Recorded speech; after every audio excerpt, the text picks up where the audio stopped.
Right ఇక digital ఎక్స్క్లూజివ్లో మనం చూస్తున్నాం ఏదైతే పాక్ నాటకాలు మరోసారి తెరపైకి వస్తున్నాయి. అక్కడున్న వాళ్ళకి శిక్షణ ఏ విధంగా ఇచ్చారు, ఉగ్రవాదులకి ఏ విధంగా శిక్షణ ఇవ్వడం జరిగింది, ఇదంతా కూడా ఒక న్యూస్ ఛానల్కి ఒక కుర్రోడు పాక్కి సంబంధించిన వ్యక్తి బయటపెట్టడం కూడా మనం చూస్తున్నాం. అసలు ఏ విధంగా ఈ యుద్ధ కార్యక్రమాలు అనేవి కొనసాగేవి, ఏ విధంగా అక్కడ టెర్రరిస్టులకి శిక్షణ తరగతులు అనేవి కొనసాగేవి అని చెప్పి కూడా వాళ్ళు బహిర్గతం చేయడం కూడా మనం చూస్తున్నాం. పాక్కి భారత్కి మధ్య జరుగుతున్న యుద్ధం గురించి మనందరికీ తెలిసిన విషయమే. ఏదైతే టెర్రరిస్టుల అటాక్ తర్వాత ప్రతీకార చర్యలో భాగంగా భారత్ రివర్స్ అటాక్ చేసింది, ఇదంతా తెలిసిన విషయమే. అయితే ఇప్పుడు పాక్ పరిస్థితి ఏ విధంగా ఉందని చెప్పి అక్కడున్న ఒక న్యూస్ ఛానల్ అక్కడున్న వాళ్ళతో మాట్లాడే ప్రయత్నం చేసింది. అందులో భాగంగా కెమెరాల సాక్షిగా అసలు నిజాలని ఒప్పుకున్నాడు అక్కడున్న పాక్ కుర్రాడు. ఉగ్రవాదులకు తమ ఏరియాలోనే శిక్షణ ఇచ్చేవాళ్ళని, ట్రైనింగ్ అంతా కూడా తమ దగ్గరే నడిచిందని, రాత్రికి రాత్రి ఒక తుఫాన్ వచ్చింది, ఆ తుఫాన్ ఎటువైపు నుంచి వచ్చిందో కూడా అందరికీ తెలుసంటూ ఆ కుర్రాడు కొన్ని కామెంట్లు చేయడం కూడా చూస్తున్నాం. అయితే పిల్లలకు ముందే సెలవులు ఇచ్చేశారని కూడా అక్కడున్న స్థానికులు కూడా చెప్తున్నారు. ఇటీవలే బహవల్పూర్లోని మదర్సాపై ఏ విధంగా అయితే దాడి జరిగిందో మన భారత్ నుంచి అది తెలిసిన విషయమే. దీనికి సంబంధించి ఓవరాల్గా అసలు వాళ్ళు కొన్ని డీటెయిల్స్ అనేవి మీడియా ఛానల్కి వెల్లడించడం కూడా మనం చూస్తున్నాం. అసలు వాళ్ళు ఏం చెప్పారు, వాళ్ళ ఆవేదన ఏ విధంగా చెప్తున్నారు, నిజంగానే వాళ్ళు ఆరోపించినట్లుగానే అక్కడే నిజంగా ఉగ్రవాదులకి శిక్షణ తరగతులు అనేవి కొనసాగినాయా, అసలు ఏం చెప్తుంది పాక్ ప్రభుత్వం అక్కడున్న స్థానికులకి, ఈ మాటలన్నీ కూడా ఒక ఛానల్తో చెప్పడం వాళ్ళు అక్కడున్న స్థానికులు మనం చూస్తున్నాం. అసలు ఏం మాట్లాడారు అనేది కూడా ఒకసారి చూద్దాం. ये ना इनकी हमें ना पहले खबर मिल गई थी, ये 8-10 दिन से ना पता चल गया उनका निशाना काफी देर पहले का ना इधर था। 2017 में भी एक मसला बना था, तभी उन्होंने ना मरकज तैयबा को निशाना बनाया था, लेकिन अल्हम्दुलिल्लाह अल्लाह के हुक्म से कुछ नहीं कर सके। यहाँ पर ना अल्हम्दुलिल्लाह सिक्योरिटी वगैरह सब अल्लाह ताला ने हिफाजत की। कुछ दिन पहले इन्होंने ना रात को हमला करने की कोशिश की, लेकिन अल्लाह की तरफ से आप जानते हैं कि तूफान आया एक, और किस तरह का तूफान था ये तो सब जानते हैं, पहले कभी नहीं देखा इस तरह का तूफान। उसमें वो यानी कि उसमें भी नाकाम हो गए वो। अभी पता था कि हमला इन्होंने करना है, इन्होंने निशाना बनाया हुआ है, तो इधर से हमें जो है छुट्टियां दे दी गई। ये कैसे पता था, किसको पता था ये बात? ये क्योंकि मोदी उन्होंने पहले ही अलर्ट कर दिया था। ये जो उन्होंने इल्जाम लगाया कि ये जो उधर हमले हो रहे हैं ना, वो उनके अपनी आर्मी ने उनकी इंडिया की आर्मी ने कहा कि ये इन्होंने खुद किए हैं और पाकिस्तान पर इल्जाम लगा रहे हैं। ये तो पहलगाम वाकया ना, अब वो तो बात खत्म हो गई, लेकिन आपको कैसे पता चला? आप कह रहे हो कि हमें पता था कि ये होना था यहाँ पे? आने लगा हूँ मैं। इन्होंने ना जब इल्जाम लगाया तो इन्होंने हमारे किधर के बहुत बड़े शेखुल हदीस हैं, सैफुल्लाह खालिद कसूरी साहब, आपको पता है शायद उनका, तो इन्होंने उन पर इल्ज़ाम लगाया कि ये सारे मिलकर ना हम पर हमला कर रहे हैं। तो उनको पता है यहाँ से ट्रेनिंगें होती हैं, यहाँ से सब कुछ होता है, वो जो मुजाहिद वगैरह तैयार होते हैं, तो उन्होंने इसको निशाना बना के रखा हुआ था। फिर इन्होंने ना बच्चों को छुट्टियाँ दे दी पहले कि कोई पता नहीं किसी टाइम भी वो हमला कर सकते हैं। तो अल्हम्दुलिल्लाह ये कि हमारे बच्चे महफूज हैं, लेकिन इन्होंने जो सबसे बड़ा हमारा नुकसान किया ना, वो इन्होंने मस्जिद गिराई है। इन पर इंशाल्लाह हम पाक फौज के साथ हैं, अपनी आर्मी के साथ हैं। इन्होंने जो कुछ किया है इसका हिसाब तो अल्लाह ताला ने जो लेना है ना, वो तो वो जानते नहीं है, उनके जहन और ख्याल में भी नहीं है। अभी मेरे जहन में वो आयत नहीं आ रही जो उनके मुताल्लिक है, जो अज़ाबुन शदीद, अज़ाबुन अलीम, दर्दनाक अज़ाब है उनके लिए।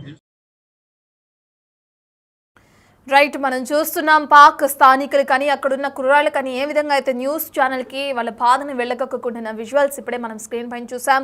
రాత్రికి రాత్రే తుఫాన్ వచ్చింది, ఆ తుఫాను కారణంగా ఏ విధంగా విధ్వంసం జరిగిందని చెప్పి కూడా చెప్తున్నారు. ఏదైతే మన వాళ్ళు చేసిన డ్రోన్ స్ట్రైక్కి సంబంధించి పిడుగు పడింది, పిడుగు పడడం వల్ల ఈ విధంగా జరిగిందని అక్కడున్న పబ్లిక్కి పాక్ చెప్పే ప్రయత్నం చేస్తుందని చెప్పి కూడా వాళ్ళు అంటున్నారు. అసలు ఏం జరుగుతుంది, నిజంగా వాళ్ళు చెప్పినట్లుగానే స్కూళ్ళకి ముందుగానే సెలవులు ఇచ్చేసారా, వాళ్ళు చెప్తున్నట్లుగానే, ఎందుకంటే ఉగ్రవాదులకి మాకు ఎటువంటి సంబంధం లేదు, టెర్రరిస్టులకి మాకు ఎటువంటి సంబంధం లేదు అని చెప్తున్న పాక్ ప్రభుత్వం మరి ఇప్పుడు అక్కడున్న స్థానికులు మా చుట్టుపక్కలే వాళ్ళకి శిక్షణ తరగతులు కొనసాగాయని చెప్తున్నారు. సో దీన్ని ఎలా చూడొచ్చు ఏంటనే డీటెయిల్స్ అందించడానికి మా ప్రతినిధి సయ్యద్ అందుబాటులో ఉన్నారు. రెడ్ సయ్యద్, మనం చూస్తున్నాం అక్కడున్న స్థానికులు ఏ విధంగా అయితే తమ బాధను వెళ్ళగొక్కుతున్నారో ఎలా చూడొచ్చు అంటారు? రైట్ అట్లా ఏదైతే ఒక వీడియో ఇప్పుడు ప్రజెంట్ గా మారిందో అందులో ఒక మీడియా అతను అక్కడ ఉన్న పిల్లల్ని అడుగుతున్నారు. అందులో ఎవరైతే మద్రసాలో చదువుతారో లేదా స్కూల్స్ లో చదువుతారో ఆ పిల్లలంతా మీడియా పర్సన్ చుట్టూ నిలబడి ఉన్నారు. అయితే అతను అడుగుతున్నప్పుడు అక్కడున్న ఆ పిల్లవాడు చెప్పిన ఆన్సర్ ఏంటంటే, మాకు ఇక్కడ దాడి జరుగుతుందని మాకు 10 రోజుల ముందర తెలుసు, అందుకే దాడి జరుగుతుంది కాబట్టి ఏవైతే ఇక్కడ మద్రసాలు ఉన్నాయో దానికి హాలిడేస్ ఇచ్చేసి పంపించేశారు అని చెప్పి అతను చెప్తున్నప్పుడు, సరే అక్కడ దాడి జరుగుతుందని మీకు ఎట్లా తెలుసు, మీకు ఎవరు చెప్పారు అంటే, మసూద్ అజహర్ ఇక్కడ మౌలానా ఉంటారు కదా, అంటే మసూద్ అజహర్ జైషే మొహమ్మద్ చీఫ్ అతను.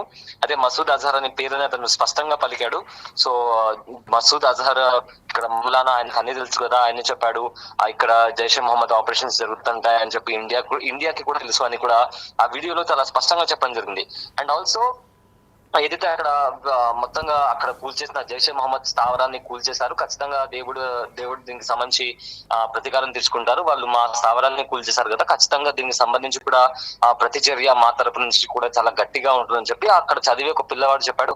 అయితే ఈ మొత్తం కాన్వర్జేషన్ లో ఆల్మోస్ట్ ఒక 1 minute 30 seconds లో ఉన్న వీడియోలో కాంటెక్స్ట్ మొత్తం వచ్చేసి జైషే మహమ్మద్ చీఫ్ మసూద్ అజహర్ ఎవరైతే మోస్ట్ వాంటెడ్ టెర్రరిస్ట్ ఉన్నాడో వరల్డ్ లిస్ట్ లో కూడా అతను టెర్రరిస్ట్ లాగానే కన్సిడర్ చేయబడుతున్నాడు. సో అతని పేరు అక్కడున్న చదువుకునే పిల్లాడు చెప్తున్నాడంటే జైషే మొహమ్మద్ చీఫ్ ఎవరైతే అజహర్ మసూద్ ఉన్నాడో అతను అక్కడ ఉండే స్థానికులకు కూడా సుపరిచితుడు. అందరూ అతన్ని చూడడం, అతనితో మాట్లాడడం.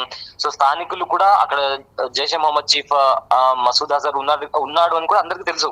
సో ఈ నేపథ్యంలో ఇక్కడ ఆ పిల్లాడు మాట్లాడిన మాటలతో మరింత కాస్త క్లారిటీ ఇంకా ప్రూఫ్ దొరుకుతుంది.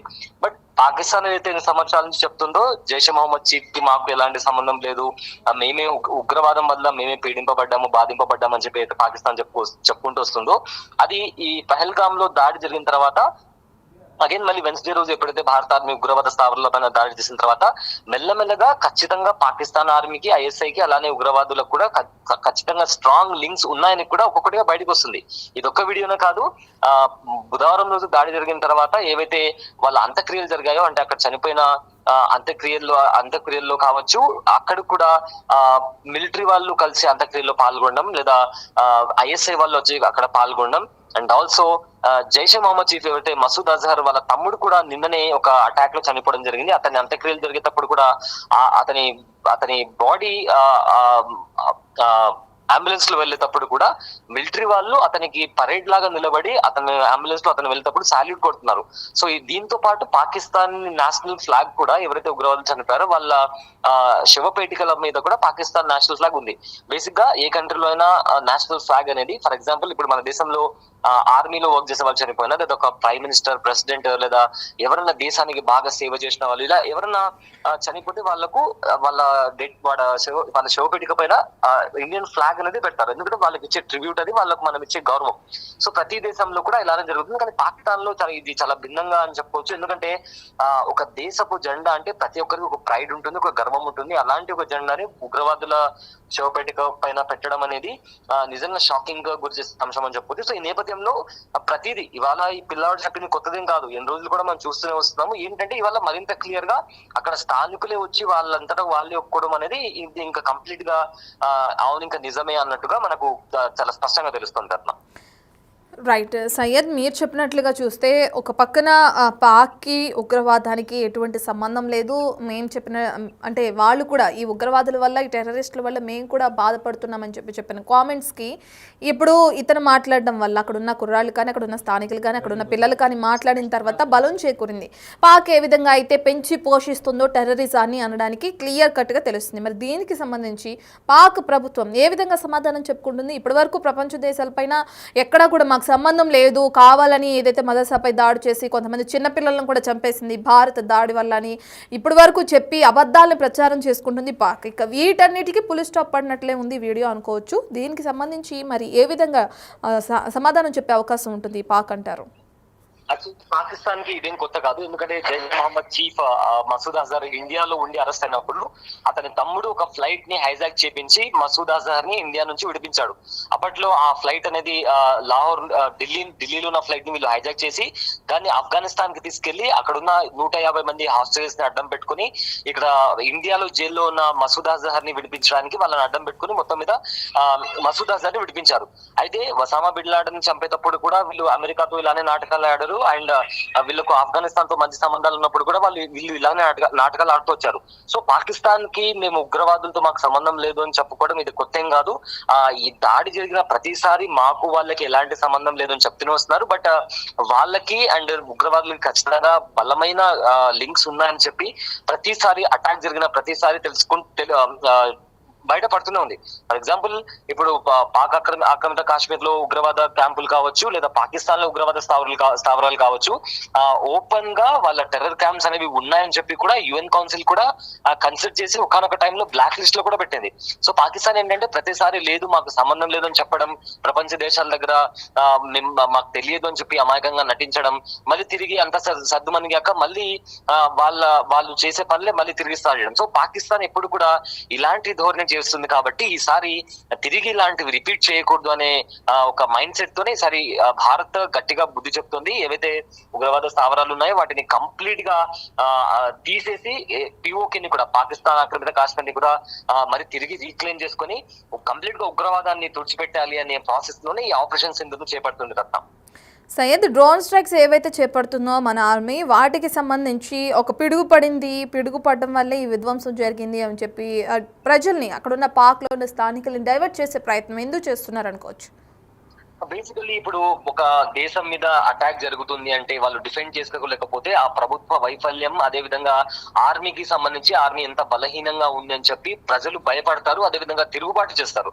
సో ప్రజల్లో ఆ ఫీలింగ్ రాకుండా ఉండడానికి ఏదైతే మిసైల్స్ పడ్డాయో వాటిని పిడుగు పడిందని చెప్పడం, అదే విధంగా ఏదైతే పాకిస్తాన్ ప్రీమియర్ లీగ్ జరుగుతుందో దాన్ని కూడా యూఏఈకి షిఫ్ట్ చేయడం, ఇవన్నీ ఏంటంటే ప్రభుత్వం ప్రజలు వాళ్ళ మీద అగేన్స్ట్ గా, ఎందుకంటే ఎలక్షన్స్ వచ్చిన తర్వాత మళ్ళీ ప్రభుత్వం రావాలి కాబట్టి వీళ్ళు ప్రజలని కాపాడలేకపోతున్నారు అనే ఆలోచన ప్రజల్లో వస్తే ఖచ్చితంగా ప్రజలు తిరగబడతారు. ప్రజలు తిరగబడి ప్రభుత్వాన్ని కిందికి దించేసి కొత్త ప్రభుత్వాన్ని స్థాపించడమో లేక కంప్లీట్ గా మిలిటరీ రూల్ రావడమో జరుగుతుంది. సో ఈ నేపథ్యంలో అక్కడి ప్రభుత్వం కూడా అలాంటి దుస్థితి వాళ్లకు పట్టకుండా ఉండడానికి వీళ్ళు అక్కడ పిడుగుపడిందని లేదా ఇంకోటి జరిగిందని అక్కడికి ప్రజల్ని రానివ్వకుండా అడ్డు చెప్పి చేస్తారు. కానీ ఎంత దాచిపెట్టినా కూడా మనం చాలా వీడియోస్ కూడా చూస్తాం, అక్కడి ప్రజలే వీడియోస్ తీసి చెప్తున్నారు క్లియర్ కట్ గా, ఒక మిజైల్ పడింది మేము చూసాము కానీ పిడుగు పడిందని చెప్పి అబద్ధాలు చెప్తున్నారు, ఫుల్ సెక్యూరిటీ ఉంది అక్కడ అని చెప్పి కూడా అక్కడ చూసిన స్థానికులు కూడా ఒకరిద్దరు కాదు, సోషల్ మీడియా ఓపెన్ చేసినా లేదా అంతర్జాతీయంగా మీడియా ఛానల్స్, ఎందుకంటే సోషల్ మీడియాలో ఫేక్ న్యూస్ అని చెప్పినా కూడా ఇంటర్నేషనల్ మీడియాలో కూడా చాలా వీడియోస్ బయటకు వస్తున్నాయి సెయింగ్ కి అక్కడ ఉన్న పీపుల్ వాళ్ళు బయటకు వచ్చి ఇలా జరుగుతుందని చెప్పి అక్కడ జరిగే గ్రౌండ్ రియాలిటీని కూడా వాళ్ళు ఎక్స్ప్లెయిన్ చేస్తున్నటువంటి పరిస్థితి కనిపిస్తుంది. సో ఎటు చూసినా కూడా వాళ్ళు ఎంత అబద్ధం చెప్పినా కూడా అక్కడి ప్రజల్లో కూడా వాళ్ళు కూడా రోడ్ల పైకి వచ్చి నిరసనలు చేస్తున్నారు. సో వన్స్ ఇక్కడ ఏదైతే ఉగ్రవాదాన్ని తుడిచిపెట్టే ప్రాసెస్ నడుస్తుంది కాబట్టి వన్స్ ఇది క్లీన్ అయిన తర్వాత మేబీ అక్కడి ప్రజల్లో మార్పు వస్తుందేమో అని కూడా ఒక విధంగా నిపుణులు ఆలోచిస్తున్నారు. Right, thank you Syed, thank you for the update. Right, ఇక మనం చూస్తున్నాం బహపూర్లోని మదర్సాపై ఎప్పుడైతే దాడి చేసిందో టెర్రరిస్ట్ క్యాంప్ ధ్యేయంగా మన భారత ఆర్మీ, అందులో భాగంగా మసూద్ అజార్కి సంబంధించిన కుటుంబ సభ్యులు అనేక మంది చనిపోయారు అని చెప్పి వార్తలు తెరపైకి వచ్చినాయి. మనందరం చూసే విషయం, మనందరికీ తెలిసిన విషయమే. అయితే ఆ మదర్సాపై దగ్గర ఎవరైతే శిక్షణ పొందుతారో పిల్లలు, అక్కడున్న స్థానికులు, అక్కడున్న కుర్రాళ్ళు ఇప్పుడు మీడియాతో మాట్లాడడం జరుగుతుంది. మాకు ఈ విషయం ముందే తెలుసు, ఆ భారత్ నుంచి అటాక్ అనేది మా మీద ఉంటుందని చెప్పి 10 రోజుల ముందే మాకు ఈ విషయాన్ని చెప్పడం, దీనికి సంబంధించిన ఇన్ఫర్మేషన్ మాకు ఇవ్వటం, దీనికి సంబంధించి మాకు సెలవులను కూడా ఇచ్చేయడం కూడా జరిగింది అని చెప్పి వాళ్ళు అంటున్నారు. సో దీన్ని బట్టి చూస్తే ప్రపంచ దేశాల ముందు పాక్ ఏ విధంగా సమాధానం చెప్పుకుంటుందో కూడా తెలియాల్సింది. ఎందుకంటే టెర్రరిస్ట్కి మాకు ఎటువంటి సంబంధం లేదు, టెర్రరిజాన్ని మేము ఎప్పుడు పెంచి పోషించలేదు అని చెప్పి పాక్ తనని తాను డిఫెన్స్ చేసుకోవడానికి ప్రయత్నించిందో అవన్నీ బట్టబయలైపోయినాయి. ఇప్పుడు క్లియర్ కట్గా అర్థమైపోతున్నాయి. ఆ స్థానికులు చెప్పిన ఆ వీడియో ప్రకారం చూసుకుంటే ఇక్కడే అతను ఉండేవాడు అని చెప్తున్నారు, ఇక్కడే ఆ టెర్రరిస్ట్కి సంబంధించిన శిక్షణ తరగతులు కొనసాగేవి అని చెప్తున్నారు, మా అందరికీ అతను తెలుసు, సుపరిచితుడు అని చెప్తున్నారు, ఉగ్రవాదులకు ఏ విధంగా అయితే శిక్షణ ఇస్తారు అదంతా కూడా మా చుట్టుపక్కల ఏరియాలోనే కొనసాగేదని వాళ్ళు ఈ వీడియోలో చెప్పడం కూడా మనం చూస్తున్నాం. మరి దీనికి సంబంధించి పాక్ ఏ విధంగా సమాధానం చెప్తుంది, ఇదే విధంగా ఇంకా దాడులు కొనసాగిస్తూ ఉంటుందా, లేదంటే భారత ఆర్మీ నుంచి వెళ్తున్న ఈ యుద్ధాన్ని తిరిగి ఎదుర్కొనే శక్తి అటు పాక్కి ఉందా లేదా, అసలు దీనికి సంబంధించి ముందు పాక్ ప్రభుత్వం ఏ విధంగా స్పందిస్తుంది అనే డీటెయిల్స్ అయితే తెలియాల్సిందే. ये ना इनकी हमें ना पहले खबर मिल गई थी, ये 8-10 दिन से ना पता चल गया। उनका निशाना काफी देर पहले का ना इधर था, 2017 में भी एक मसला बना था, तभी उन्होंने ना मरकज तैयबा को निशाना बनाया था, लेकिन अल्हम्दुलिल्लाह अल्लाह के हुक्म से कुछ नहीं कर सके। यहाँ पर ना अल्हम्दुलिल्लाह सिक्योरिटी वगैरह सब अल्लाह ताला ने हिफाजत की। कुछ दिन पहले इन्होंने ना रात को हमला करने की कोशिश की, लेकिन अल्लाह की तरफ से आप जानते हैं कि तूफान आया एक, और किस तरह का तूफान था ये तो सब जानते हैं, पहले कभी नहीं देखा इस तरह का तूफान। उसमें वो यानी कि उसमें भी नाकाम हो गए वो। अभी पता था कि हमला इन्होंने करना है, इन्होंने निशाना बनाया हुआ है, तो इधर से हमें जो है छुट्टियां दे दी गई। ये कैसे पता था, किसको पता था ये बात? ये क्योंकि मोदी उन्होंने पहले ही अलर्ट कर दिया था, ये जो उन्होंने इल्जाम लगाया कि ये जो उधर हमले हो रहे हैं ना, वो उनके अपनी आर्मी ने उनकी इंडिया की आर्मी ने कहा कि ये इन्होंने खुद किए हैं और पाकिस्तान पर इल्जाम लगा रहे हैं। ये तो पहलगाम वाकया ना, अब वो तो बात खत्म हो गई, लेकिन आपको कैसे पता चला? आप कह रहे हो कि हमें पता था कि ये होना था यहाँ पे। आने लगा हूँ मैं, इन्होंने ना जब इल्जाम लगाया तो इन्होंने हमारे किधर के बहुत बड़े शेखुल हदीस हैं, सैफुल्लाह खालिद कसूरी साहब, आपको पता है शायद उनका, उनका। तो इन्होंने उन पर इल्ज़ाम लगाया कि ये सारे मिलकर ना हम पर हमला कर रहे हैं। तो उनको पता है यहाँ से ट्रेनिंगें होती हैं, यहाँ से सब कुछ होता है, वो जो मुजाहिद वगैरह तैयार होते हैं, तो उन्होंने इसको निशाना बना के रखा हुआ था। फिर इन्होंने ना बच्चों को छुट्टियाँ दे दी पहले ही कि कोई पता नहीं किसी टाइम भी वो हमला कर सकते हैं। तो अल्हम्दुलिल्लाह ये कि हमारे बच्चे महफूज हैं, लेकिन इन्होंने जो सबसे बड़ा हमारा नुकसान किया ना वो इन्होंने मस्जिद गिराई है। इन पर इंशाल्लाह अल्लाह हम पाक फौज के साथ हैं, अपनी आर्मी के साथ हैं। इन्होंने जो कुछ किया है इसका हिसाब तो अल्लाह ताला ने जो लेना है ना वो तो वो जानते नहीं है, उनके जहन और ख्याल में भी नहीं है। अभी मेरे जहन में वो आयत नहीं आ रही जो उनके मुताल्लिक है, जो अज़ाबुन शदीद अज़ाब